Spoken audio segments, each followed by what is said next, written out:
All right, we're going to get started. First, let me give you a little tour. Welcome. Got a garage here. Bunch of junk over there. I don't know if you guys can see that. Christmas stuff that just take up so much room. I put a tape on the wall. Yeah, you guys can see that. To be the top of the net, I put tape on the ground to be the 10-foot line and the 20-foot line because I think that's where most setters will start from. But you're going to have to figure things out. I also want to put down something in the target, something where you want to go. Cool. So like I said in the film earlier, we're going to work on entry. And by entry, we mean specifically how we get from serve-receive pattern, which, again, you typically send up to our target or our area. So when we say establishing our position, we want to make sure that we're in that area with the biggest presence we can. So we say set your feet. We say, all kinds of different things, but we just want to make sure that we do that. So hopefully you guys are up. You need some room, obviously, around. I'm just going to demo a couple things that I want you guys to work on. And then we're going to have you guys do it as well. Hopefully you guys can see me. If not, you can put something in chat on how I might be able to make it better. But let's get rolling. So a lot of teams like to start in row one, so we'll start there, but it's arguably the hardest spot for setters to get out of. So something that we need to train a lot. So I think that in those situations, we want to make sure that we're so disciplined and so repeated in our actions that it's obvious. It's just second nature how we just move into those spots and move around the wall. So we're going to go right now. And I think to start, if you're comfortable with this, and a lot of you are, and that's great. So you're going to be focusing on establishing your position. I'm going to turn I'll turn your video on too, because I'm going to watch you guys. So everyone turn on your video. And if you're already good with the entry point, and some of you are, and that's okay, you're really focusing on establishing your spot. So I think to start is how we train a lot of beginning setters. And by beginning, sometimes I mean really, really young, but it's applicable here for sure. We're going to start with our left foot on the 10-foot line. Okay. So you start with your left foot on the 10-foot line and you start to turn inside. So you notice at that time, my hands are away. We saw in the film that a lot of people's elbows were actually behind their body. So we want to make sure that our elbows are with our body, if not in front of our body, and our hands are out in our ready position. So that happens at our left foot line. So we're here and we're opening up into the ready position. Okay. From here, it's just one shuffle step for most of us. If I have my left foot on the line and I've done that pivot and I'm in my ready position, it's going to be one shuffle step inside. Okay. And so once you do that, you jump off your right, and that is my plant step. That's the plant. And I like drawing at that point. Okay. I like drawing early, and I call it drawing on your plant step. So if we start on the left foot on the 10-foot line, open up, one shuffle step, there's my plant, but that's also my draw. Okay. And then after the draw, the tap, tap. So off in the side of your room, wherever you are, if you're comfortable with the entry, just go ahead and start from 20 feet back and just kind of run in. But if you're not, start with your left foot on the 10-foot line and work on that entry. So just like 5 times or so.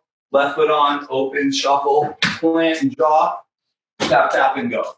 So just on your own like 5 times. If you open up your video and I can see you, I can make comments, which is helpful.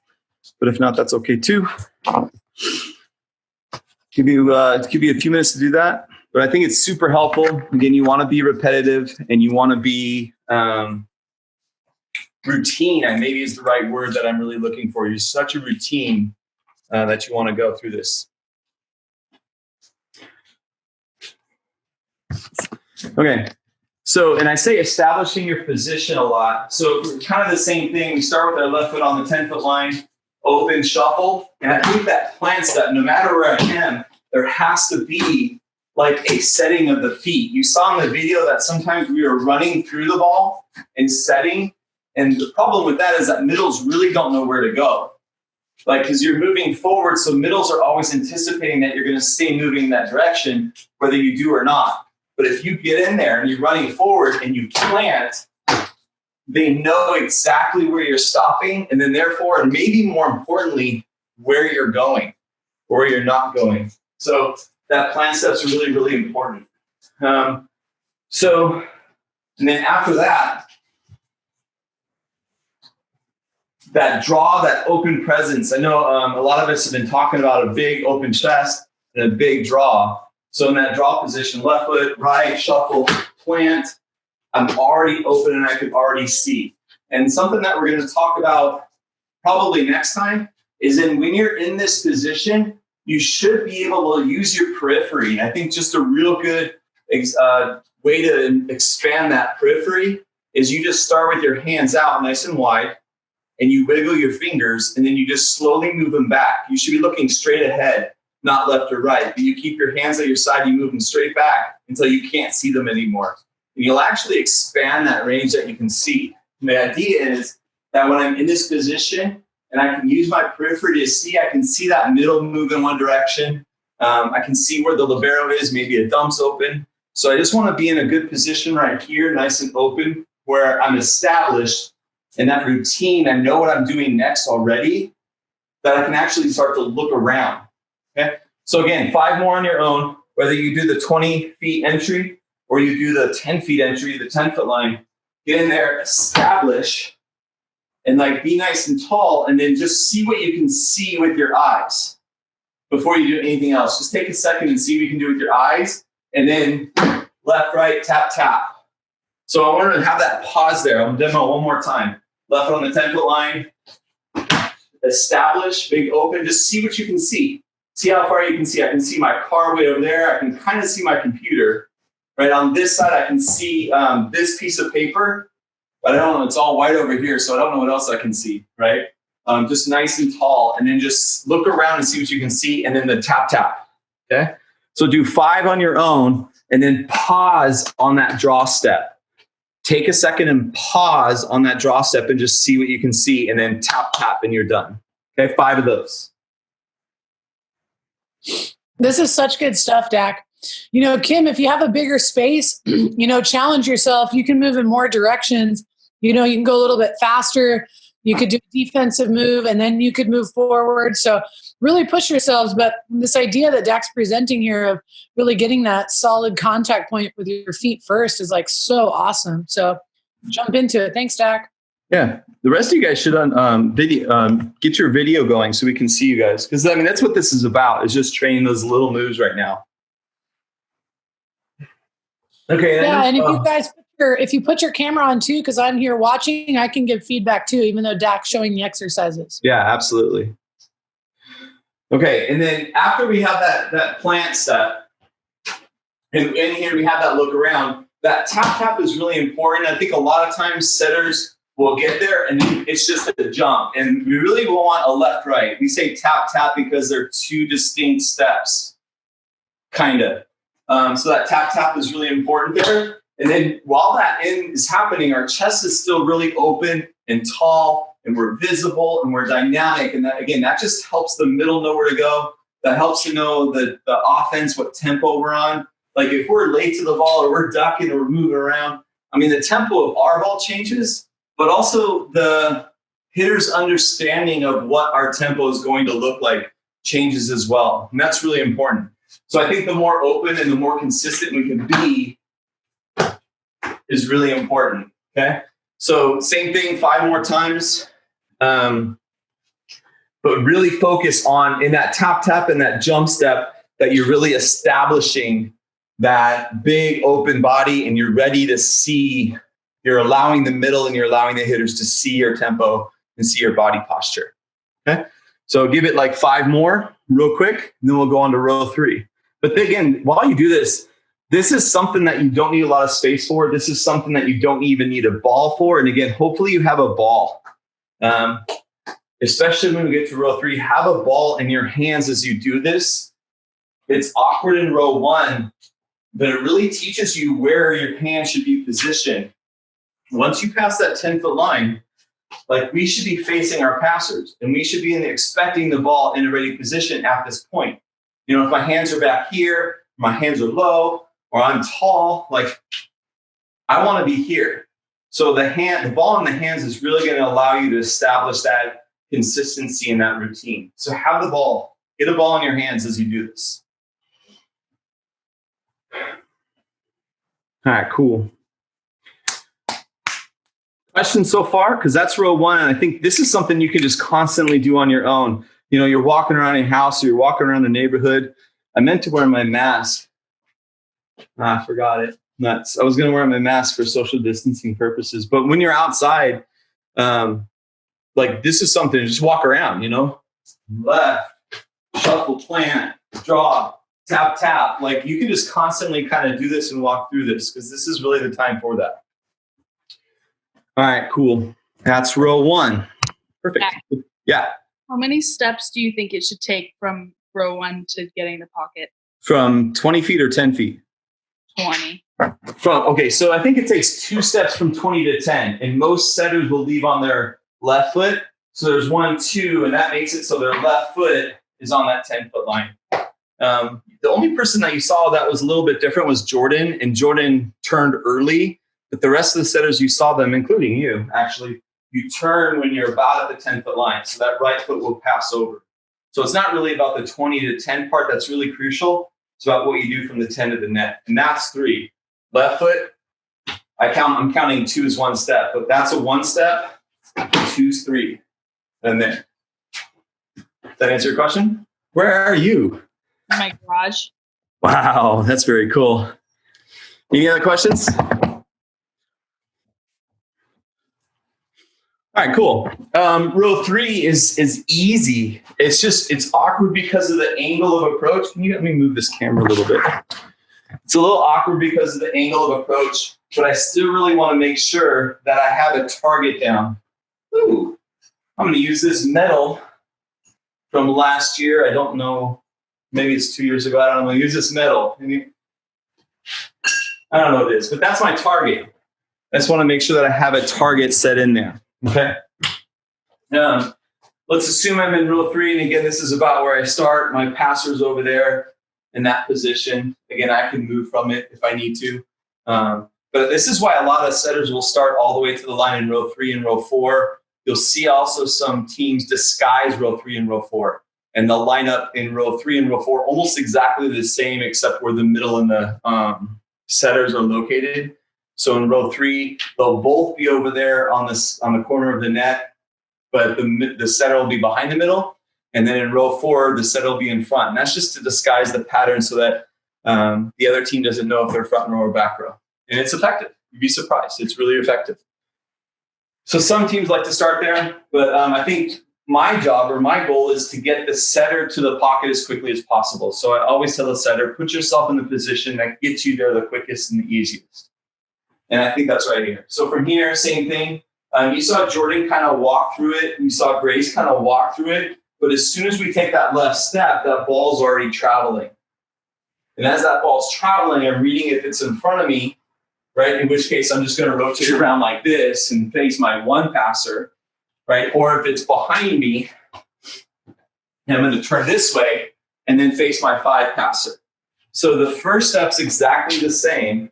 And I'm in this position right here. I take that step, ball's being served, and I just determine behind me, in front of me. If it's in front of me, I still take a right step no matter what, but then I'm going to turn and face this way. I think it was Kalia. Was it Kalia? That she takes 3 steps and that's it. She's like 1, 2, 3, cool in there.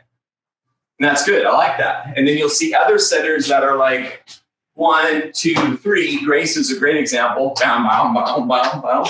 And that's fine too. I just think they're really being athletic right here. But I think turning this way to the 1 is easier. It's a little bit less distance. But again, my hands are out and away. My elbows are in front of my body and my posture's down and I'm reading that position. Nice, Kim. But the other way is something that I just want to practice. I'm still taking that right step, just like before when I turn this way. But I'm just going to open up. And again, you saw Kalia take those 3 steps and that was it. A lot of other setters will sit there and kind of, load their feet or just posture up. Okay. So on your own, let's do 5 right and 5 left, just so you can get work through on both sides right now. So 5 left and 5 right. On your own, go ahead.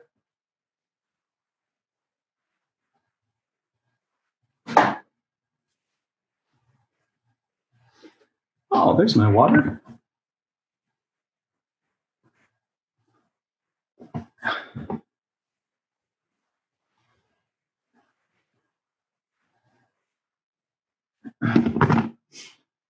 Okay, just like before, the transition part of this or the entry part of this is just for the purpose of getting myself in the pocket.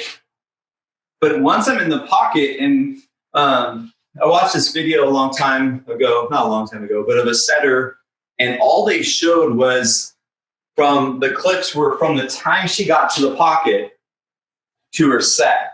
So you didn't see which direction she was coming from. You didn't see what rotation they started it. All they showed was when she was in the pocket, and that's when they started the clip. And what was interesting is how similar they looked. And our job is we were in this like coach's clinic. We were trying to determine what rotation she was in, or even what direction she came in, and we couldn't do it because every single ball, like she was here in this position. Whether it was row 1, row 3, row 4, row 6, once she was here, everything looked the same.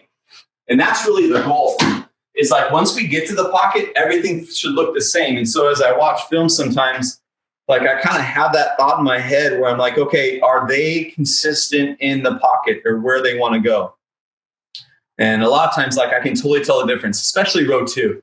And I only say that because in row 2, I know we're talking about 1 and 3, but in row 2, we're just here and then we're just kind of lazy.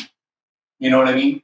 And I just really want to focus on being consistent. So back to row 3 here, we're making our entry. I'm going to turn this way, right? And then here, and then from this point, we want to let the ball pass over our right shoulder when I'm turning, letting this ball, but I still think we can draw to the passer.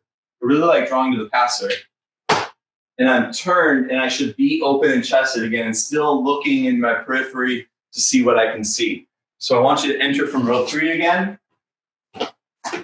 right? Let that ball pass over my right shoulder, draw, let that ball pass over my right shoulder. And I should be nice and tall and just from this point, see what I can see with your periphery. So again, 5 on your own. Sierra Cates, where's your video? I'd love to see this from you.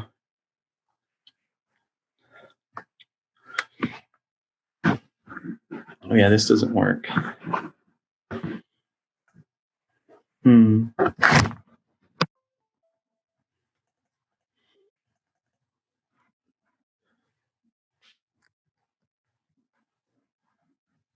Entry, entry, entry. Only the entry. I can do it.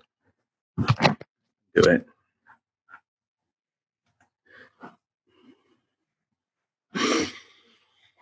Okay, cool. It's good. Again, very, very simple, but especially us as setters, we want to be really good and consistent and do the same thing all the time. And that's not easy sometimes. We all have passers that we know are not quite as established. We have passers that we know like to pass in that direction. And that's good to know. But we just want to really establish our position and give ourselves as much consistency as we possibly can. Because setting up the offense really starts before the set. And even starts before the pass in a lot of cases. And so if we're, and hopefully you saw it in some film, or if you have film it yourself, you can watch it. But how consistent are you in getting into the pocket and really establishing that position so you look the same every single time? Okay? Good stuff, you guys. Appreciate having you guys on. I don't know when the next one is. I think it's tomorrow. Help me out. Anybody know? Whatever. See you. But tomorrow we're going to talk more about the next step of this. And the entry goes, basically from when their serve happens to the point when we establish our position in the pocket to the set. So we're really going to focus on in 3 individual phases of this. So thanks, guys. Appreciate it. Hope you guys are all doing well. Enjoy seeing you guys. Thanks, Dak. Have a great day. See ya. Thank you.